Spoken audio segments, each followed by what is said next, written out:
Assalamualaikum warahmatullahi wabarakatuh. Alhamdulillahilladzi hadana lil Islam wal iman wal ihsan.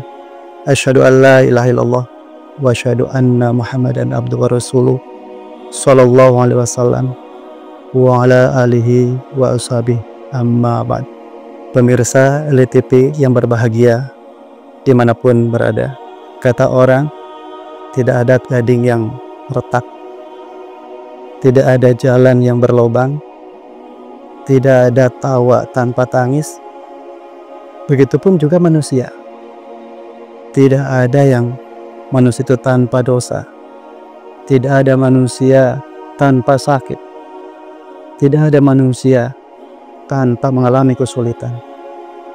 Selama kita masih dinamakan manusia, pasti merasakan yang namanya berbuat dosa, pasti pernah merasakan yang namanya sakit, dan pasti pernah merasakan namanya kesulitan, kesukaran dalam hidup yang tentunya datang bertubi-tubi. Maka sudah selayaknya, sudah sepantasnya kita sebagai manusia untuk bisa lebih mendekat kepada Allah, menjauhi dari dosa-dosa, menghilangkan dari berbagai macam kesulitan yang datang bertubi-tubi dari segala arah. Lantas bagaimana caranya? Bagaimana solusinya? Nabi Muhammad SAW telah memberikan solusi dalam sabdanya di hadis At-Tirmidzi, yang isi sabdanya, "Alaikum biqiyamil lail." Kalian rutinkanlah sholat malam, karena di dalam sholat malam ada 5 keutamaan. Fa innahu da'abu sholihin qablakum.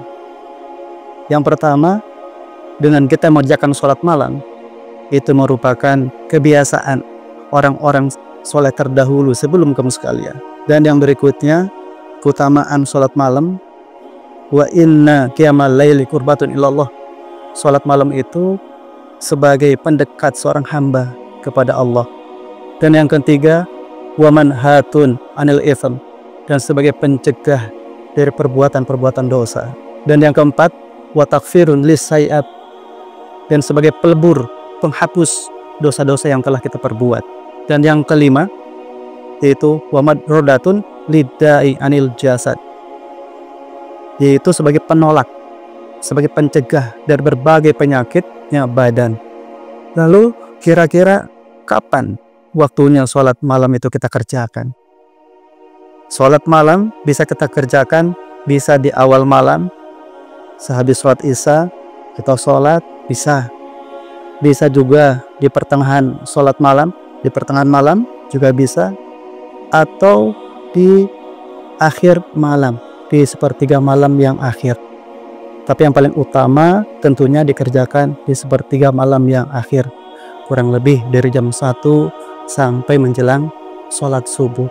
Kira-kira apakah ada dampak ketika kita sebagai hambanya Allah begitu malas untuk mengerjakan sholat malam? Di dalam hadis Baihaqi, Nabi bersabda, innallaha yubghidu wajifatin billaili wa himarin bin nahar. Allah itu sangatlah benci kepada hambanya yang seperti bangkai di malam hari, dan siang hari seperti keledai. Malam hari susah untuk atau malas untuk bangun malam, sholat malam. Di siang hari sibuk dengan urusan keduniaannya, sehingga lupa dengan urusan akhiratnya.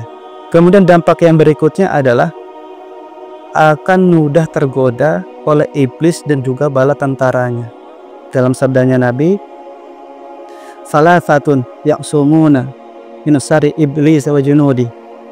Ada 3 golongan yang di situ akan terjaga dari jeleknya iblis dan juga bala tentaranya. Yang pertama, az-zakirunallaha katsira bil-laili wan nahar. Itu orang yang memperbanyak zikir kepada Allah baik di waktu malam maupun di waktu siang. Yang kedua, wal astaghfiruna bil ashar, dan juga selalu minta ampun kepada Allah di waktu sahur, yang pada umumnya manusia lagi terlelap dalam tidurnya. Dan yang terakhir, wal bakuna min khasyatillah, dan dia takut kepada Allah sampai mengalirkan air matanya.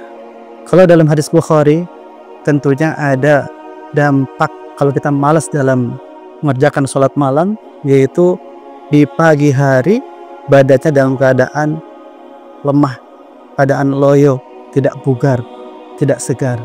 Pemirsa LTP yang berbahagia, mudah-mudahan kita oleh Allah diqadar bisa menghijibkan dalam dirinya sehingga dengan mudah bisa melaksanakan sholat malam, terutama sholat sepertiga malam yang akhir, yang tentunya luar biasa.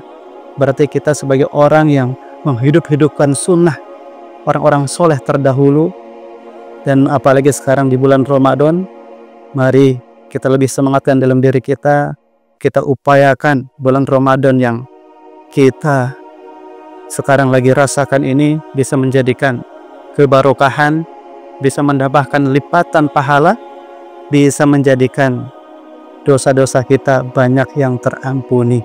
Jangan sampai Ramadan sudah lewat, kita masih banyak dalam dosa, masih banyak dalam hal-hal yang sifatnya jauh dari mendekat kepada Allah.